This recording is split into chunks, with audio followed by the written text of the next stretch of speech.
오늘 말씀을 보게 되면 베드로 사도가 예루살렘에 모인 사람들 앞에서 설교를 하고 있는 그러한 본문이지요. 성령 강림 사건을 통해서 요엘 선지자의 예언이 성취되었다라고 이야기하고 있습니다. 그러면서 마지막 그 심판날, 하나님께서 오시는 그날에 주의 이름을 부르는 자는 구원을 얻게 된다라고 오늘 선언하고 있습니다. 이 모든 것이 성령의 역사로 이루어지게 됩니다. 그러므로 이 시대를 살고 있는 우리들은 오직 성령의 인도하심 그리고 성령님의 지배를 받아야 합니다. 21세기를 물질 만능주의 시대다라고 사람들은 이야기합니다. 우리 대한민국도 마찬가지죠. 물질 만능주의가 만연하고 있습니다. 그래서 물질이 최고의 가치 그리고 최고의 미덕처럼 취급되고 있는 것 같습니다. 사람들이 인류대학을 가려고 열심히 공부하는 것, 몸부림치는 것, 그리고 또 얼굴을 예쁘게 성형하는 그 모든 것도 다 물질 만능주의의 기반을 두고 있기 때문이지요. 우리가 살고 있는 이 사회는 온통 돈으로 물들어 있습니다. 그런데 사람들이 과연 돈을 많이 가지고 있으면 정말 행복합니까? 돈으로 따지면 우리나라 재벌 역시 세계에서 알아주는 사람들이 있지요. 그들은 이제 억 단위를 넘어서 이제 조 단위의 그 재산을 가지고 있는 사람들입니다. 그렇다면 그렇게 많은 재산을 물질을 가지고 있기 때문에 그 사람들이 가장 행복해야 되지 않겠습니까? 근데 그렇게 보이지 않지요. 형제들끼리요 재산 분쟁을 하고 있고요. 또 언론의 비리 혐의로 수사를 받고 있는 그들의 모습을 보게 되면 과연 그들이 행복할까? 행복을 느끼고 있을까? 그런 의문이 듭니다. 많이 가지고 있는 그들이지만 어찌 보면 그래서 많이 가지고 있기 때문에 많이 행복해야 됨에도 불구하고 그들의 모습은 행복과는 거리가 먼 것처럼 보입니다. 그 네덜란드 틸부르그 대학의 릭 페테르 교수가 인간과 물질에 대해서 조사를 했습니다. 그래서 2,500명의 사람들을 대상으로 6년간 조사한 결과를 그 소비자 연구 저널에 게재를 했습니다. 여러 가지 것들이 있지만 결론적으로 이야기하면 외로운 사람일수록 물질을 더 소유하고 싶어 한다라는 연구 결과였습니다. 이번 조사에서 외로운 사람이 물질에 매달리는 현상이 두드러졌고요.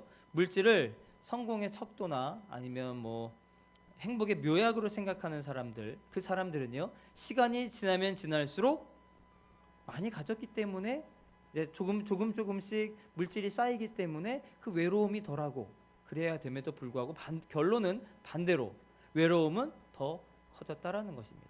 물질을 더 많이 가지면 행복해질 것 같았고 외로움이 덜해질 것 같았는데 물질이 모이면 모일수록 외로움은 더 커졌다라는 것이 이번 그 연구의 결과였습니다.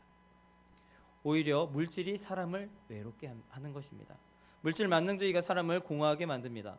물질을 가지면 만족할 것 같고 행복할 것 같지만 아무리 많이 가져도 만족은 우리에게 찾아오지 않습니다. 행복은 물질에 달려있지 않다라는 거죠. 그 우리나라 기독교 언론 포럼에서도 이와 비슷한 조사를 했습니다. 그 글로벌 리서치에 의뢰해서 만 19세 이상 국민 800명을 대상으로 그 설문조사를 했는데요. 그 결과가 한국인의 행복 점수가 얼마인가에 대해서 자신이 이제 체크하는 점수를 주는 그런 것이었습니다. 100점 만점에 평균 점수가 61.4점이었습니다. 여러분은 몇 점을 주시겠습니까? 그리고 전체 58.6%가 쉼이 필요하다, 힐링이 필요하다 라고 대답을 했다고 합니다. 행복을 저해하는 가장 큰 요인이 그럼 무엇인가 라고 했을 때에 우리가 알고 있는 것과는 달리 가장 큰 요인으로 뽑는 것이 무엇이었냐면 물질 만능주의, 물질을 뽑았습니다. 이런 상황에서 이원규 감리교 신학대학 교수가 또 조사를 했는데요. 그들 중에 77.2%가 종교의 가르침 및 종교 생활이 내 생활에 좋은 영향을 끼쳤다라고 대답을 했다고 합니다. 그리고 60.4%가 종교로부터 개인의 행복과 정신적 건강과 관련해서 도움을 받았다라고 응답을 했다고 하지요. 이원규 교수는 이 결과를 토대로 한국 교회의 그 치유 기능이 제대로 작동하기 위해서는 교회의 영성, 도덕성이 회복되어야 한다라고 이제 강조했는데요. 바로 교회가 이 사회의 문제점, 우리의 행복을 가로막고 있는 가장 큰 걸림돌이라고 생각하는 그 물질 만능주의, 그것을 치유하기 위해서 먼저는 성령님의 도우심이 있어야 된다. 성령님께서 함께 하셔야 된다는 결론입니다. 그렇습니다. 누구든지 성령님과 함께 살아갈 때에 영과 육의 건강이 회복되고 참된 행복을 누리면서 살아가게 되는 것입니다. 여기 계신 모든 분들은 성령께서 지금 안에 계신 분들입니다. 이제 성령께서 내주하시는 것, 우리와 함께 하시는 것을 넘어서서 성령이 충만하시기를 바랍니다. 이것이 이제 14절에서 18절에 나오지요. 생명의 삶 14절에서 18절 본문 해설입니다. 요엘의 예언과 성취.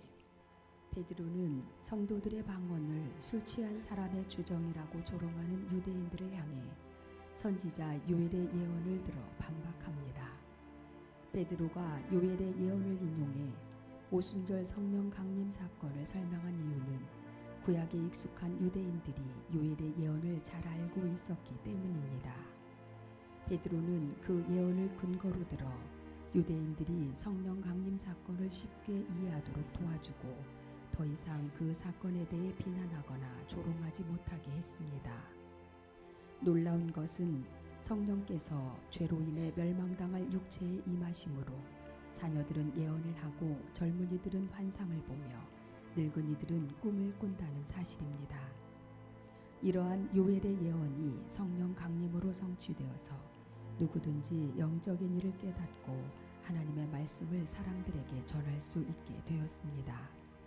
나는 성령으로 인해 어떤 꿈과 비전을 품게 되었습니까? 성령의 임재 이후에 나에게 일어난 가장 큰 변화는 무엇입니까? 아멘. 연초에 우리는 성령 치유 집회를 통해서 많은 은혜를 받았습니다. 성령께서 목회자나 아니면 성도들에게 주시는 은사는 너무나 종류가 많이 있지요. 성령에 나타나는 일반적인 그 성령의 은사도 9가지나 되지 않습니까? 홈페이지에 그때의 영상이 지금 올라가고 있는데요. 다시 한번 보시면서 은혜를 다시 한번 맛보시길 바랍니다. 우리는 그때 그 순간에 안수기도를 통해서 우리의 기도를 통해서 치유를 받고 위로를 받고 또 소망을 얻지 않았습니까? 바로 남의 얘기가 아니라 오늘 본문에 있었던 예루살렘에 있었던 그 일에만 멈추는 것이 아니라 그 자리에서만 국한되는 것이 아니라 오늘도 성령의 역사는 우리 가운데 진행되고 있습니다. 그리고 그것이 바로 여러분 한 사람 한 사람에게 적용이 되는 일입니다. 바로 우리가 체험한 일이지요. 성령의 역사는 우리와 상관없는 먼 나라의 이야기 아니라는 것입니다. 바로 오늘 우리 곁에서 일어나고 있는 역사입니다. 오늘 말씀을 보게 되면요, 그 성령을 누가 받냐면요, 자녀가 받고요, 젊은이가 받고요, 늙은이가 받는다라고 합니다. 이 사람들은요 전혀 대단할 것이 없는 사람들입니다. 이스라엘에서 대단한 사람들이라고 하면요 장로들을 대표로 듭니다. 장로들이 그 이스라엘을 이끌어가는 최종적인 권위자였고요, 큰 힘을 가지고 있는 사람들입니다. 오늘 말하고 있는 자녀, 젊은이, 늙은이는 아무것도 아니에요. 정말 대단한 사람이 아니라는 겁니다. 성령 충만함은요, 성령의 역사하심은요, 성령을 받는다라는 것은요, 어떤 위대한 사람만, 대단한 사람만, 아니면 어떤 직분을 가진 사람들만 받는 것이 아니라는 것입니다. 누구든지 받을 수 있는 것, 누구든지 성령 충만하여서 하나님께 쓰임을 받는 것이 바로 성령 충만함이라는 것입니다. 오늘 이 자리에 앉아 계신 분들도 나는 뭐 아무것도 아니니까, 나는 아무런 직분도 없고, 나는 예수님 믿은 지 얼마 안 됐으니까 성령 충만함은 나와는 거리가 먼 것이야, 아니라는 것입니다.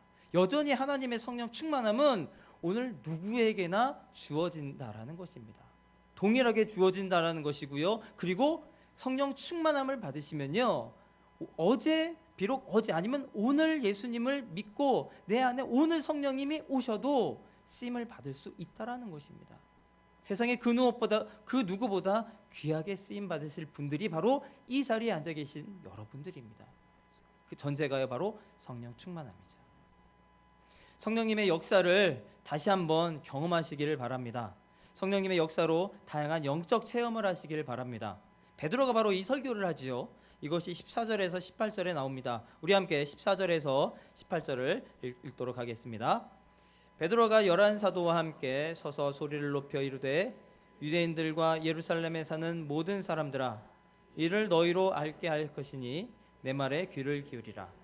때가 제3시니 너희 생각과 같이 이 사람들이 취한 것이 아니라 이는 곧 선지자 요엘을 통하여 말씀하신 것이니 일러스되 하나님이 말씀하시기를 말세에 내가 내 영을 모든 육체에 부어주리니 너희의 자녀들은 예언할 것이요 너희의 젊은이들은 환상을 보고 너희의 늙은이들은 꿈을 꾸리라. 그때 내가 내 영을 내 남종과 여종들에게 부어주리니 그들이 예언할 것이요. 아멘. 예수님이 죽으신 지 3일 만에 무덤에서 부활하셨죠. 40일간 500명의 사람들과 함께 계시다가 이제 승천을 하게 되십니다. 그러면서 예수님께서 제자들에게 작별 선물이라고 할지 약속을 하십니다. 바로 성령이지요. 내가 성령을 너희에게 보내주겠다. 나는 비록 너희와 지금 떨어져서 하늘로 올라가지만 성령께서 너희와 함께 하실 것이다. 그리고 오순절 마가다락방에서 기도하던 성도들 머리 위에 불의 혀같이 갈라지는 성령이 드디어 임하게 됩니다. 성령 충만 받으려면요, 여러분 기도하셔야 돼요. 하나님께 기도해야 합니다. 기도하여서 성령 충만히 받으면요, 세상의 모든 것 달라집니다. 완전히 새로운 인생이 되지요. 예수님을 십자가에 못 박은 그 유대 지도자들, 그리고 로마 군인들이 무서워서 숨어있던 그 예수님의 제자들, 그들이 성령을 받으니까 변하게 되는 것입니다. 완전히 딴 사람이 되지요. 이제는 담대히 예수님의 이름을 전하게 되는 것입니다. 이러한 성령의 역사하심은 이미 구약성경 요엘서 2장에 예언되어 있었던 사실이라는 것입니다. 그것이 이제 17절에서 18절에 나오고 있지요. 여러분, 오늘날에도 이렇게 성령님께서 역사하시는 것 아닙니까?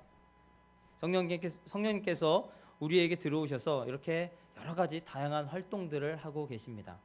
어떤 이들은 방언을 하고요, 어떤 이들은 환상을 보고요, 어떤 이들은 또 각종 은사를 행하기도 합니다. 이것뿐 아니라 성령의 여러 가지 열매들도 우리의 삶을 통해서 또 나타나게 되고 있죠. 성령의 능력은요, 그 누구도 부인할 수 없습니다. 우리의 눈으로 보고 있고요, 또 우리의 삶을 통해서 체험하고 있기 때문이지요. 우리 주변 사람들을 보면서 성령님께서 저 사람을 만지면 정말 되지 않을 것 같은 사람도 변화되는 것입니다. 그러한 것을 봤을 때 성령님께서 과연 계시구나, 역사하시는구나, 그것을 알 수 있다라는 거죠.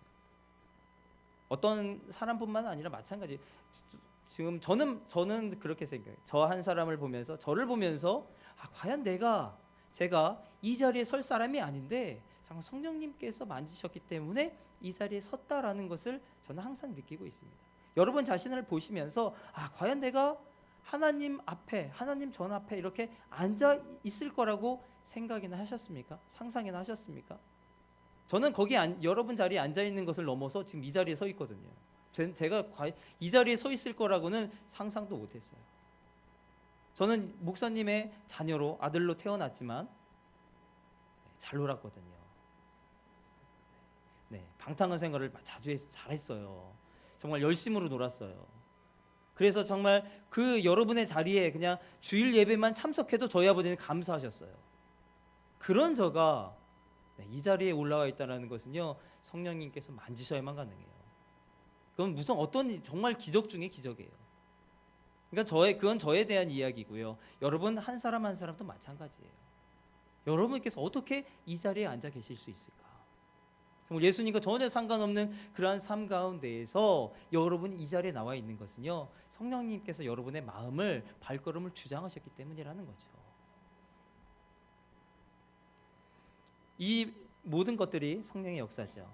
신학자들은요, 구약 시대를 성부 하나님의 시대라고 얘기하고요, 또 신약 시대를 성자 예수님의 시대라고 하고요, 지금 이 교회 시대를 성령 하나님의 시대라고 이야기하고 있습니다. 우리는 지금 이 시대가 바로 성령 시대라는 거죠. 성령 시대라는 것은요, 성령님과 함께 해야 된다라는 거예요. 우리는 성령의 이끄심 가운데 살아야 합니다.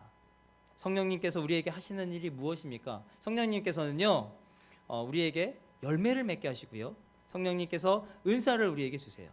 그리고 성령님께서 우리를 거룩하게 성화되게 하시고요, 또 성령님께서 우리의 기도에 응답하시고, 또 성령님께서 질병을 치유하시고, 성령님께서 위로해 주시고, 성령님께서 새 힘을 주시는 것입니다. 이러한 것들이 여러분의 삶 속에서 이루어지는 것을 볼 때 성령님은 정말로 살아 계시구나 라는 것을 알 수 있다는 거죠. 모든 인간이 죄로부터 구원을 받아서 영생을 얻으려면요, 이 성령 반드시 필요합니다. 강력한 믿음의 소유자가 되려면요, 성령을 받으시고요, 단순히 성령 받은 것으로 끝나는 것이 아니라 성령 충만하셔야 됩니다. 성숙한 인격의 사람이 되려면 성령이 있어야 되죠. 슬픔을 기쁨으로 바꾸고 절망을 소망으로 바꾸기 위해서, 또 답답한 마음을 시원한 마음으로 바꾸기 위해서는 성령의 도우심이 필요한 것입니다. 누구든지 질병에서 벗어나 건강하게 되려면 성령이 있어야 합니다. 불화가 가득한 가정이 화평이 가득한 가정이 되기 위해서는 성령이 있어야 합니다. 오늘날 우리 모든 성도들에게는 이 성령이라고 하는 이것은 만능 열쇠라는 것입니다.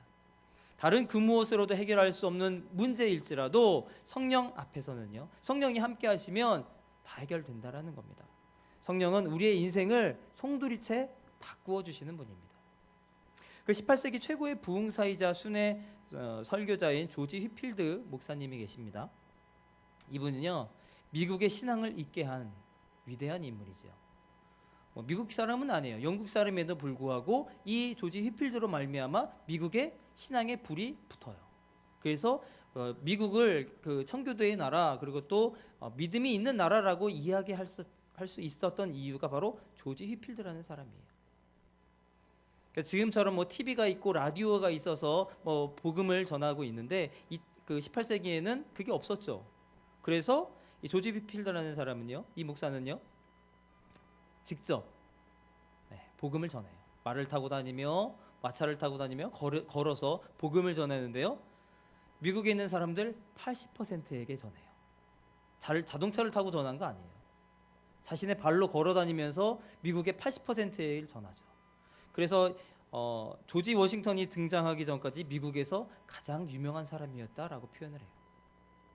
이러한 조지 휘필드도요, 청년 시절에는 죄악 가운데 깊이 빠져 있었다고 하죠. 자신의 마음이 온통 죄 가운데 있었음을 깨닫게 돼요. 그러니까 예수님을 믿고 있었던 상황이었어요. 그럼에도 불구하고 자신의 마음속에 있는 그런 죄의식이 사라지지 않았다라는 거예요. 그래서 그 죄의식을 해결하기 위해서 이제 여러 가지 방법들을 사용을 해요. 자기 부정도 하고, 검소한 삶을 살고, 자신의 재산을 가난한 사람들에게 나눠주기도 하고, 금식기도 하고, 여러 가지 것들을 하지만 마음에 평안을 얻지 못해요. 그래서 그의 저서에 말하기를, 나는 일주일에 2번씩 36시간 동안 금식을 했다. 그리고 하루에도 몇 번씩 시간을 정해놓고 기도를 해서 거의 굶어 죽을 지경에 이르렀다. 그러나 오히려 더욱 비참한 기분만 들었고 문제는 해결되지 않았다. 그런데 주님의 은총으로 요한 웨슬레를 만났는데 그가 나에게 거듭남에 대한 성경 구절이 담긴 책을 건네주었다. 결국 조지 휘필드는요, 아무리 여러 가지 노력을 해도 심지어는 금식 기도를 하고 굶어 죽을 정도로 금식 기도하고 그렇게 했음에도 불구하고 해결받지 못해요. 그랬는데요, 성령의 역사하심으로 성령을 만난 거예요. 성령을 만남으로 말미암아 그의 삶이 변화되었다라는 거예요. 그를 괴롭히고 있던 죄의식 가운데서 벗어나게 되고요, 이제 18세기 최고의 부흥사이자 설교자로 탈바꿈되었다라는 거죠. 바로 성령의 역사였어요. 성령으로 인해서 삶이 변화됩니다. 아무리 착하게 살아도, 아무리 열심히 살아도 성령 없으면요, 참된 평안과 기쁨이 우리 가운데 있지 않아요. 유명한 신앙의 인물들을 보게 되면요, 그 중에 어떤 사람도 성령 만나지 않은 사람은 없습니다. 하나님의 일을 하기 위해서, 하나님께 인정받기 위해서는요, 반드시 성령이 있어야 된다는 것입니다. 여러분, 성령을 받으십시오. 성령을 받되 충만하게 받기를 바랍니다. 이제 우리는 성령이 아니면 아무것도 안 된다, 이 마음이 우리 가운데 있어야 된다는 거예요. 오직 성령이 임해야 구원을 받고 능력 있는 삶을 살 수 있는 것입니다. 이것이 19절에서 21절에 나오고 있습니다. 생명의 삶 19절에서 21절 본문 해설입니다. 주의 이름을 부르는 자, 환난의 날이 임하면 사람들은 두려움에 사로잡힙니다. 베드로는 하나님의 심판이 하늘에서부터 땅에 이르기까지 전 우주적으로 일어날 것이라고 말합니다. 그리고 20절에서 말세가 언제 시작되었는지 가늠할 수 있는 단서를 주고 있습니다. 해가 변하여 어두워지고 달이 변하여 피가 되리라라는 말씀은 예수님이 십자가에 못 박히신 날에 일어났던 현상과 유사합니다. 그래서 말세가 예수님이 죽임당하신 때부터 시작되었다고 볼 수 있습니다. 그러나 주의 이름을 부르는 자는 구원을 얻을 것이라는 약속의 말씀이 있으므로 우리는 두려워할 필요가 없습니다. 예수님을 나의 주로 고백한 우리는 그 두려운 심판에서 제외되는 은혜를 얻게 되었기 때문입니다. 그러므로 늘 구원의 은혜에 감사하며 주의 이름을 전해야 합니다. 주님의 재림과 심판의 날이 가까이 오고 있음을 염두에 두고 있습니까? 그 날이 아직 멀었다는 안일한 생각을 가지고 있지 않습니까? 아멘. 여러분, 이 세상은 영원한 것 아닙니다. 모두 잘 알고 계시죠? 이 세상은 반드시 종말이 있고요, 반드시 심판이 있습니다. 예수 그리스도께서 만왕의 왕으로 재림하시면 이 세상의 아름다운 것, 좋은 것, 우리가 쌓고자 노력했던 그 모든 것들 끝나게 되는 것입니다. 이때 예수님을 영접하지 않은 불신자들은요, 무서운 심판을 당하게 되겠지요. 그러나 예수 믿고 구원받은 하나님의 백성들은 천국에 들어가서 영원한 생명을 누리게 됩니다. 주의 이름을 부른다라는 것, 바로 성령님과 함께함을 의미합니다. 성령님과 함께하지 않으면요, 주의 이름 부를 수가 없다라는 거예요. 성도 여러분, 성령님과 동행하시기를 바랍니다. 해가 변하여 어두워지고 달이 변하여 피가 되는 이 상황, 얼마나 무섭고 두려운 상황입니까? 예수님 믿는다고 해서 갑자기 해가 변화해서 어두워졌던 것이 밝아지고 달이 변화해 피가 되었던 그 상황이 한꺼번에 한순간에 바뀌어지는 것 아닙니다. 상황은 그대로 있어요. 하지만 그것을 바라보는 시선과 태도가 달라진다라는 것입니다.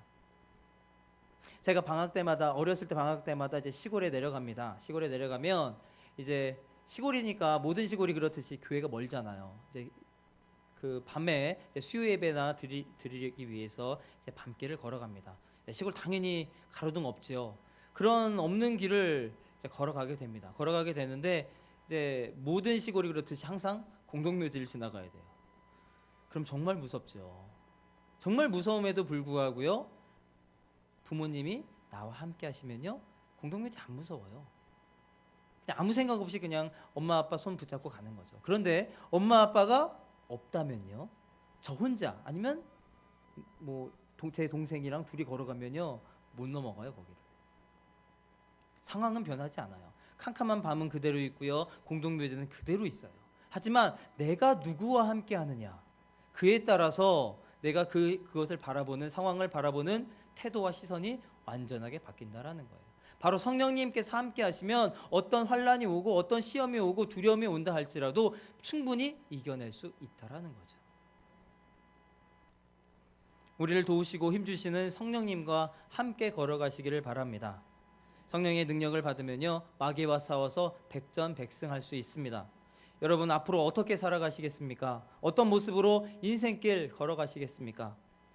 기도하면서 성령을 충만히 받으시기를 바랍니다. 성령을 사모하시고 성령을 모셔드리고 성령을 추구하시기 바랍니다. 그리하여 해서 이 말세의 시대에 늘 깨어 있어서 승리하는 삶을 사시기를 주님의 이름으로 축원합니다.